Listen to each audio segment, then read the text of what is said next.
Hello and welcome back to my office, which is my car that I spent $20,000 on and I will be getting every penny's worth out of. Eventually, I do want to move these to actually being in my office because I have one, but right now I don't love my office and I don't love the vibe. And that might be like a TikTok video that I make where it's like I need your guys' help to come up with ideas because right now I'm so uninspired about what is happening in my office. But regardless, today I want to talk about video games that I'm looking forward to and that I'm hoping for in 2026. Every year, obviously, there's new releases, there's new games that are being made, but these are some things that I'm really looking forward to and wanting for the year of 2026 within the video game realm. Number one, and I think that this one kind of hits really hard for me because I'm kind of in like a little video game slump right now. Number one, I want a game that I'm absolutely obsessed with. And by that, I mean I can sink hundreds of hours into this game. When I get home from work, that's all I want to play. That's all I want to do. When I go to work, all I'm thinking about is this game.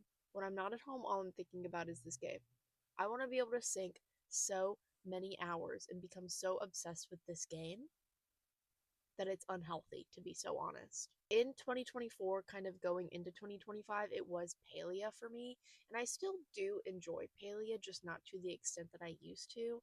I feel like I finished a lot of the like beginning main quests, and now I'm just kind of like in a lull. And I'm not a big like decorator at all. Obviously, I just talked about not having any ideas to decorate my in real life office.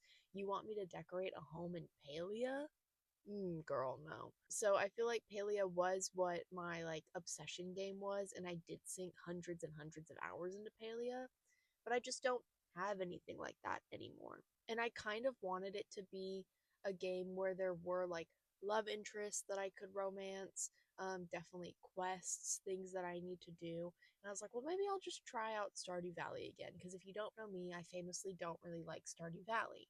So I was like, well, let me just try Stardew Valley again. No, no, it wasn't Stardew Valley. I don't want to sink hundreds of hours into Stardew Valley. And so my guess for what it might be this year, what the game might be, is that I sink hundreds of hours into is Grave Seasons, which I know that you guys are gonna be like, why is that your guess? Because it's basically Stardew Valley. Um, I don't know. I don't know. I'm just gonna kind of hope that Grave Seasons gives a little bit of a different vibe from Stardew Valley, and I can't even sit here and tell you what I don't like about Stardew, because I don't know. I don't think I've really played it for long enough to pick up on more than a vibe that I just don't like it. But I'm really hoping that this year it's Grave Seasons. And that brings me into a great segue because Grave Seasons, if you don't know, the developer is Perfect Garbage. I really like Perfect Garbage. They made one other game maybe back in like 2022, 2023, called Love Shore.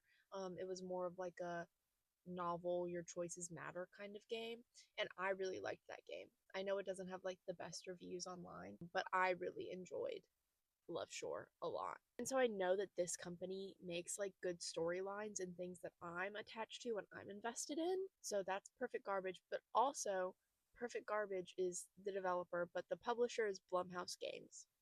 One thing that I really want to happen this year is for Blumhouse Games to become a more prominent name in gaming. And obviously, Blumhouse Movies does a whole bunch of movies like the Five Nights at Freddy's movies. So there's, a crossover in between the movies and the video games. They're obviously a lot more known for their like movie department.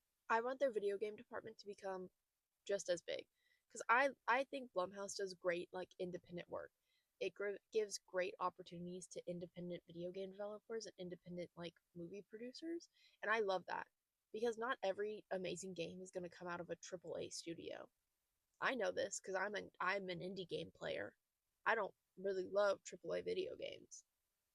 One of my favorite games is Gone Home, which did not come from a AAA game studio. So I'm really hoping that this year is the year of Blumhouse games, and some of the games that they have coming up really slap. I haven't played, I think there's a few that are currently out. I have written down that the ones that are currently out are Sleep Awake, Eyes of Hellfire, Fear the Spotlight. And I think I haven't really played these ones because they do hinge on more of the horror aspect of video games, which I'm not super into. I do like a little bit of creepy, scary ambiance, but I don't love a jump scare horror game, a true horror game to its core. I don't love that. And I feel like that's what a lot of these are that are already out. Have I watched anyone play them? It's a great question. No, I haven't. Should I see if I can find someone who's played them? Yes. Yes, I should. I should definitely do that because I would like to see like what's currently out, what they've invested in, and like how these games are going. Something that I don't really have a segue into, even though my last segue was fucking killer, is I want another friend slot game. Me and my friend Jamie were literally talking about this a few nights ago in VC.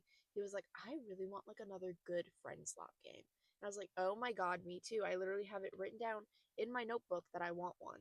I want a new good friend slot game.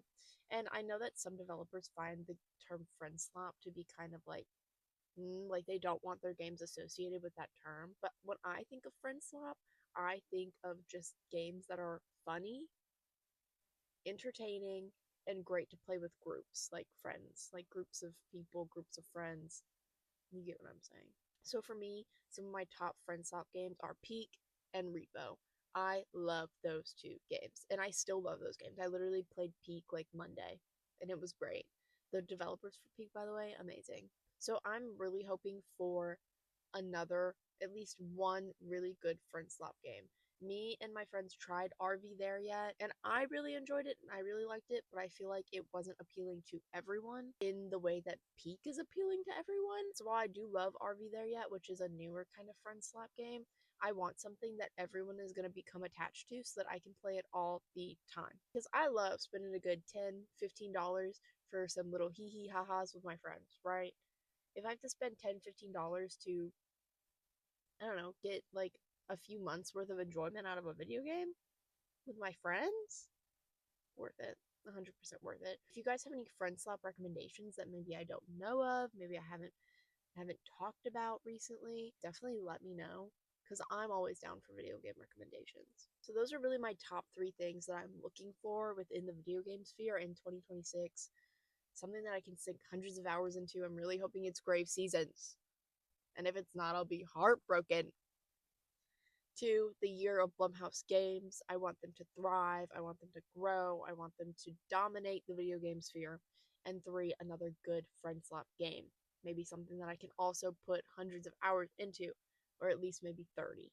Those are my wants for 2026 in the video game sphere. What are your wants? I want to hear what you guys are excited about, what you want to see come out, what you're hoping for within video games for 2026. And maybe next time I'll be in an actual office instead of in my fucking car.